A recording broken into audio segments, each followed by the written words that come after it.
পৃথিবীর সবচেয়ে ছোট পাখি আমার মনে হয় টুনটুনি পাখি, যেটা আমাদের গ্রাম অঞ্চলে অ্যাভেলেবেল পাওয়া যায়। তো আজকে আমি আমাদের বাজারের উপর দিয়ে বাড়িতে যাচ্ছিলাম, হঠাৎ দেখলাম কিছু লোক রাস্তার পাশে দাঁড়িয়ে দাঁড়িয়ে কি জানি দেখতেছিল। পরে তাদের কাছে আমি গেলাম, তারা সবাই আমাকে দুইটা টুনটুনি পাখির বাচ্চা দেখালো।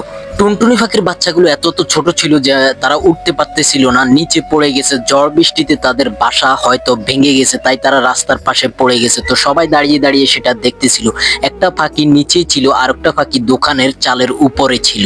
দোকানের চালের উপরে যে পাখির বাচ্চাটা ছিল তাকে তার মা খাবার খাওয়াচ্ছিল, আর সবাই দাঁড়িয়ে দাঁড়িয়ে সেটা দেখতেছিল।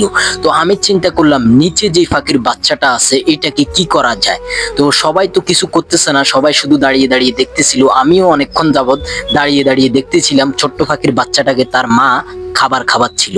অনেকক্ষণ পরে আমি চিন্তা করে দেখলাম, নিচে যে পাখির বাচ্চাটা আছে তাকেও উপরে উঠিয়ে দেওয়া হোক, তাহলে হয়তো তার মা তাকে খাবার খাওয়াতে পারবে। তো আমি আমার পক্ষ থেকে যতটুকু সম্ভব চেষ্টা করেছি পাখির বাচ্চাগুলোকে তার মায়ের কাছে ফিরিয়ে দেওয়ার জন্য। তো এই ধরনের ভালো কাজকে আপনারা সমর্থন করেন কিনা অবশ্যই ভিডিওর কমেন্ট বক্সে কমেন্ট করবেন। ভিডিওতে একটা লাইক দিয়ে আমাকে উৎসাহিত করবেন।